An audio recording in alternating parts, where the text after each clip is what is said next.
ঈদুল আজহার ছুটির প্রথম দিনেই সদরঘাট লঞ্চ টার্মিনালে বাড়ি ফেরা মানুষের উপচে পড়া ভিড়। একসময়ের যানজট, দূষণ আর অব্যবস্থাপনা, সেই সদরঘাট যেন ফিরেছে ভিন্ন চেহারায়। নেই ঘাট শ্রমিকদের টানা হেঁচড়া, হকারদের উৎপাত এবং নৌকা যোগে লঞ্চে ওঠার হুড়োহুড়ি। বরং বয়োবৃদ্ধ আর রোগীর জন্য হুইল চেয়ার আর যাত্রীদের জন্য ট্রলির ব্যবস্থা এই পথের যাত্রীদের নতুন করে স্বস্তি জুগিয়েছে। নৌপরিবহন প্রতিমন্ত্রী রাজীব আহসান বলেছেন, বাড়তি ভাড়া আদায় বন্ধ, লঞ্চে শৃঙ্খলা আনা এবং দুর্ঘটনায় তড়িৎ ব্যবস্থা গ্রহণে সর্বোচ্চ সতর্ক রয়েছে সরকার। মুহিবুল্লাহ মুহিবের রিপোর্টে বিস্তারিত। সদরঘাট লঞ্চ টার্মিনালে যেন লেগেছে আধুনিকতা আর মানবিকতার ছোঁয়া। বয়োবৃদ্ধ অথবা রোগীদের জন্য হুইল চেয়ার নিয়ে নৌপরিবহন মন্ত্রণালয়ের কর্মচারীদের এই ব্যস্ততা সেই মানবিকতার দৃশ্যই মনে করিয়ে দেয়।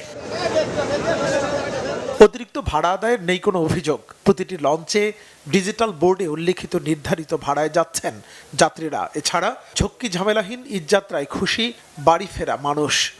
আগের থেকে একটু পরিবর্তন হয়েছে মনে হচ্ছে, জ্যামজট একটু কম লাগতেছে।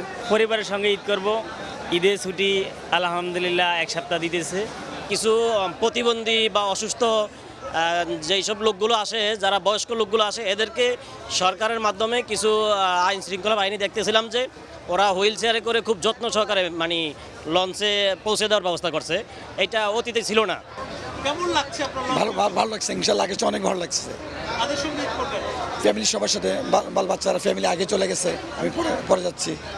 অতিরিক্ত বোঝাই কোনো লঞ্চ যাতে ঘাট ছেড়ে না যেতে পারে, এজন্য প্রশাসনের তদারকিও ছিল চোখে পড়ার মতো।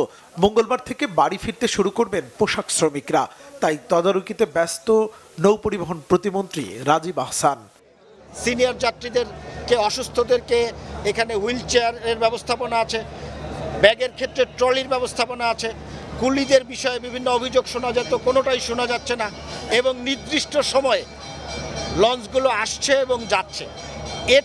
এর আর কিছু নতুন করে যদি আপনাদের কাছে চাওয়া থাকে সেটি আমাদেরকে বলবেন। আমাদের উপরে একটি কন্ট্রোল রুম আছে, অভিযোগ কেন্দ্র আছে, তথ্য কেন্দ্র আছে, এবং কন্ট্রোল রুমের অনুমতি নিয়ে জাহাজকে ঘাটে প্রবেশ করতে হয়, অনুমতি নিয়ে এই ঘাট থেকে বের হতে হয়। সুতরাং একটি আধুনিক ঘাট ব্যবস্থাপনার বা যাত্রী সেবার যতগুলো উপকরণ থাকা দরকার সবগুলোই আমরা চেষ্টা করেছি আপনাদের সাথে পরিচিত করানোর জন্য। ঝড় ঝঞ্ঝায় যে কোনো দুর্ঘটনা মোকাবেলায় সরকারের নানা প্রস্তুতির কথাও জানান নৌপরিবহন প্রতিমন্ত্রী। মুহিবুল্লাহ মুহিব, বাংলা ভিশন, ঢাকা।